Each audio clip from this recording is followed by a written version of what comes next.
কিরে, কি খবর তগত? এই তো ভালো। তোর কি খবর? এই তো আলহামদুলিল্লাহ। তোরা কি এনে খাইতেছস? হরে, আমগর নিজের এলাকা ফালায়া তোর এলাকাতে শিখাইতাম। অনেক ভালো করছিস বন্ধু। এনের মিনি বার্গার কিন্তু অনেক মজা। এখন তোর আমার বন্ধুরা কি কি খাইতো চাই দে, বিল কিন্তু আমি দিমু। আপনি বিল দিবেন? আপনার কাছে তো আগের অনেক টেবা না, আগে হেঁটে দিয়ে লন।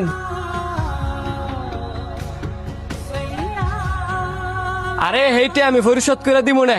এখন আমার বন্ধুরা কি কি খাইতো চাই ওগুলো তুই আগে দে। দুরুমিয়া জানছে আগে বাকি টিয়া দেন, পরে আপনার বন্ধুরা যা খাইতে চাইবো তাই খাওয়ামু।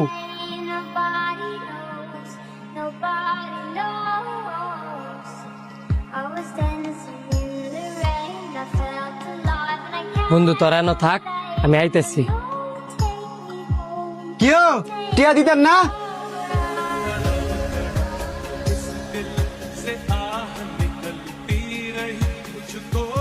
এই মিয়া, আমনে এতে কয়টিয়া হয় না?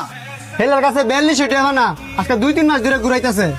মাত্র 42 টাকার কারণে আপনি হ্যাঁ এইভাবে অপমান করছেন?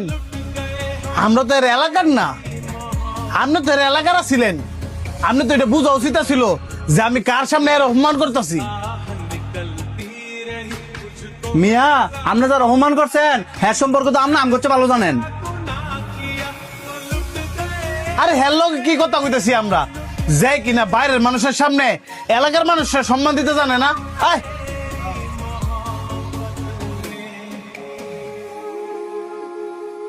কিরে, সামান্য 42 টাকার কারণে তোর এলাকার মানুষ তোর অপমান করে? বিষয়টা তো বুঝলাম না। পৃথিবীটা বড়ই কঠিন রে বন্ধু। যখন আমার সময় ভালো ছিল তখন হ্যার দোকান থেকে আমার এলাকার মানুষ আমার নাম কইরা প্রতি মাসে 20,000 15,000 টাকা বিল করছে। আর আজকে সামান্য 4,000 টাকা লেগিয়া তখন সামনে আমার হ্যাঁ অপমান করছে। আজকে হয়তো বা আমার সময় খারাপ,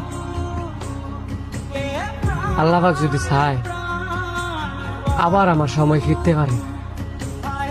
কিন্তু যেই মানুষগুলা আমারে অপমান করতেছে, আমারে কষ্ট দিতেছে, ওই কষ্টের দাগগুলা ঠিকই থেকে যাবে। বন্ধু, সারা জীবন তো তুই আম করে হেল্প করছস। আজকে আমি তোর এই ফাউনা টিয়াটা দেই, তুই আর মুয়ের মধ্যে নিয়ে টিয়াটা দিয়ে আয়। না রে বন্ধু, তুই যে কইছস এতেই আমি অনেক খুশি।